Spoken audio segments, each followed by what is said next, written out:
महारानी queen Elizabeth का 96 साल की उम्र में निधन हो गया, जिसके बाद उनको लेकर तमाम कहानियां और किस्से इस वक्त शेयर किए जा रहे हैं और उन्हें याद किया जा रहा है। आपको बता दें कि वो ब्रिटेन के साथ साथ 14 और देशों की महारानी थी और ये सभी देश कॉमनवेल्थ देशों के अंदर आते हैं। अब फिलहाल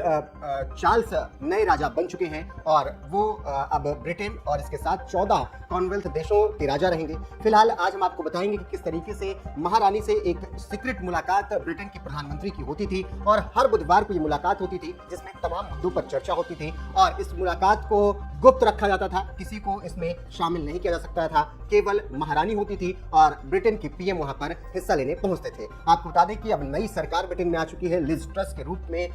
नई प्रधानमंत्री देश को मिल चुकी है। ऐसे में लिज ट्रस को महारानी एलिजाबेथ ने ही अभी शपथ दिलाई थी, फिर उसके बाद उनका देहांत हुआ और अब उनको लेकर ये खबरें आ रही हैं कि आखिर उस मीटिंग में बातचीत क्या होती थी। तो आपको बता दें कि जो हर बुधवार को मीटिंग की जाती थी जिसमें ब्रिटेन के पीएम पहुंचते थे, उसमें बातें होती थी 14 देशों के बारे में, साथ ही ब्रिटेन के बारे में। वो 14 देश जिन पर महारानी एलिजाबेथ का अभी भी राज था, जो जहां की वो रानी हुआ करती थी। आपको बता दें कि ये सभी 14 देश जो हैं ये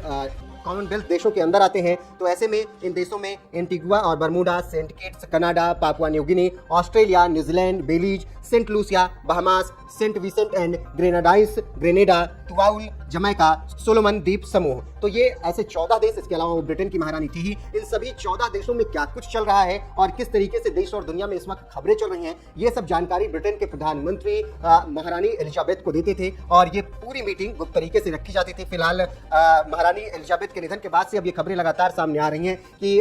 वो तमाम तरीके से हिस्सेदारी तो लेती थी लेकिन अपना प्रभाव वो हमेशा रखती थी सरकार पर और वो अपने पावर का पूरी तरीके से इस्तेमाल करती थी। और कहा यह भी जाता है कि जो आदेश वो बुधवार को देती थी ब्रिटेन के प्रधानमंत्री को, आगे वही बातें बढ़ाई जाती थी दुनिया के सामने, किस तरीके से ब्रिटेन अपनी बात रखे ये सब कुछ तय होता था बकिंगम पैलेस से। हालांकि पिछले 1 साल से बकिंगम पैलेस में महारानी एलिजाबेथ नहीं रह रही थी, वो स्कॉटलैंड में रहती क्योंकि उनकी तबीयत काफी खराब चल रही थी। फिलहाल अब उनकी राजशाही और उनके शाही रहन सहन की चर्चाएं हो रही हैं और इसी कड़ी में ये बुधवार वाला किस्सा फिलहाल खूब वायरल हो रहा है, जिसमें बताया जा रहा है कि किस तरीके से बुधवार को एक बड़ी और गुप्त मीटिंग रखी जाती थी महारानी एलिजाबेथ की, जिसमें ब्रिटेन के प्रधानमंत्री पहुंचते थे और वहां पर बातचीत की जाती थी। बहरहाल महारानी एलिजाबेथ के इस वाले सीक्रेट पर आपका क्या कुछ कहना है, जिसमें बुधवार को ब्रिटेन के पीएम से उनकी मुलाकात होती थी, जिसमें तमाम देश और दुनिया की खबरें उन तक पहुंचाई दी जाती थी और फिर वो आदेश देती थी कि कैसे इन मुद्दों पर आगे बढ़ना है। कमेंट करके अपनी राय हमें जरूर बताएं।